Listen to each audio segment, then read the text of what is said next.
Hello friends, welcome to Alam classes. आज हम लोग पढ़ेंगे दूसरा चैप्टर पृथ्वी एवं उसकी गतियाँ। तो चलिए देखते हैं। जब किसी वस्तु पर प्रकाश पड़ता है तो वह स्पष्ट रूप से दिखाई देती है। तो किसी भी वस्तु पर जब प्रकाश पड़ता है तो वह वस्तु स्पष्ट रूप से दिखाई देती है।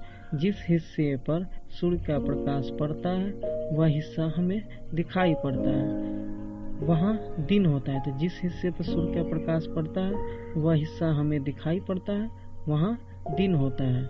और जहाँ प्रकाश नहीं पड़ता वहाँ दिखाई नहीं पड़ता, वहाँ रात होती है।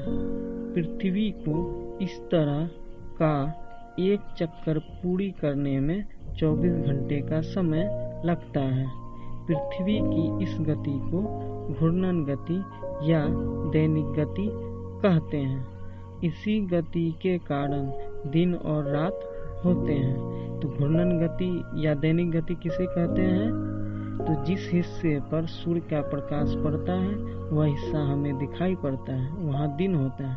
और जहाँ प्रकाश नहीं पड़ता वह हमें दिखाई नहीं पड़ता, वहाँ रात होती है। तो पृथ्वी को इस तरह एक चक्कर पूरा करने में 24 घंटे का समय लगता है, यानी 24 घंटे में वह एक चक्कर पूरा कर लेती है। तो पृथ्वी की इस गति को घूर्णन गति या दैनिक गति कहते हैं। इसी गति के कारण दिन और रात होते हैं। उत्तरी ध्रुव को दक्षिणी ध्रुव से मिलाने वाली काल्पनिक रेखा अक्ष है। तो अक्ष किसे कहते हैं? तो उत्तरी ध्रुव और दक्षिणी ध्रुव को मिलाने वाली काल्पनिक रेखा को अक्ष कहते हैं। पृथ्वी अपने अक्ष पर घूम रही है। तो पृथ्वी किस पे घूम रही है? अपने अक्ष पर घूम रही है। ग्लोब पृथ्वी का नमूना है, इसलिए ग्लोब अपने अक्ष पर सीधी नहीं खड़ी रहकर एक ओर झुकी हुई है, क्योंकि पृथ्वी अपने अक्ष पर 23.1/2 डिग्री झुकी हुई है। पृथ्वी अपने अक्ष पर 23.1/2 डिग्री झुकी हुई है। परिभ्रमण किसे कहते हैं? तो अपने अक्ष पर घूमती हुई पृथ्वी, अपने ही अक्ष पर घूमते हुए पृथ्वी 365 दिनों में धीरे धीरे खिसकते हुए सूर्य का एक चक्कर पूरा कर लेती है। तो अपने अक्ष पर घूमते हुए 365 दिन में धीरे धीरे खिसकते हुए सूर्य का भी एक चक्कर पूरा कर लेती है।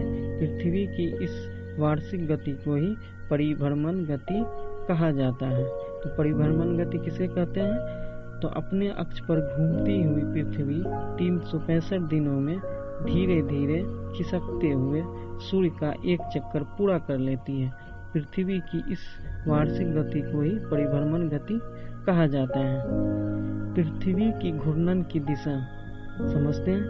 पृथ्वी की घूर्णन की दिशा, पृथ्वी पश्चिम से पूरब की ओर घूमती है, इसलिए सूर्य पूरब से पश्चिम की ओर जाता हुआ प्रतीत होता है।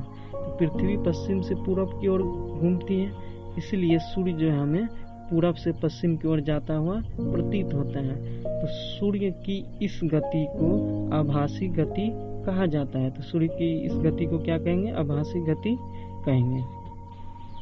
जब पृथ्वी सूर्य के चारों ओर घूमती है तो एक बार इसका झुकाव सूर्य की ओर होता है और आधी परिक्रमा करने के बाद, यानी आधा चक्कर लगाने के बाद तीसरी बार इसका झुकाव सूर्य के विपरीत होता है। दूसरी और चौथी स्थिति में यह झुकाव ना तो सूर्य की ओर होता है और ना ही उसके विपरीत होता है। 21 जून को जब पृथ्वी का उत्तरी गोलार्ध सूर्य के सामने होता है उस समय सूर्य की सीधी किरणें कर्क रेखा पर पड़ती हैं। इस कारण उत्तरी गोलार्ध का अधिक हिस्सा प्रकाश में रहता है।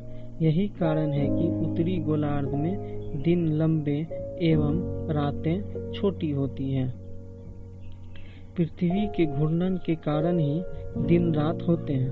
तो पृथ्वी के घूर्णन के कारण ही दिन रात होते हैं और परिभ्रमण के कारण मौसम भी बदलते हैं। 21 जून को पृथ्वी के सूर्य की ओर झुके होने के कारण इस समय सूर्य की सीधी किरणें विषुवत रेखा से कुछ उत्तर में कर्क रेखा पर सीधी पड़ती है, जिसके कारण दिन की अवधि इस समय लंबी होती है। इस समय सूर्य का ताप अधिक मिलता है। फलतः इस समय उत्तरी गोलार्ध में गर्मी का मौसम होता है। हमारा देश उत्तरी गोलार्ध में है, इसलिए जून में खूब गर्मी पड़ती है। इसी समय दक्षिणी गोलार्ध में सूर्य की किरणें तिरछी पड़ती है, इसलिए वहाँ जून में सूर्य का ताप कम मिलता है। वहाँ जाड़े का मौसम होता है। अगर आपको लगता है कि इस वीडियो से हमने कुछ सीखा है तो लाइक कीजिए, कमेंट कीजिए कैसा लगा और शेयर कीजिए अपने दोस्तों के साथ। मिलते हैं फिर अगले वीडियो में।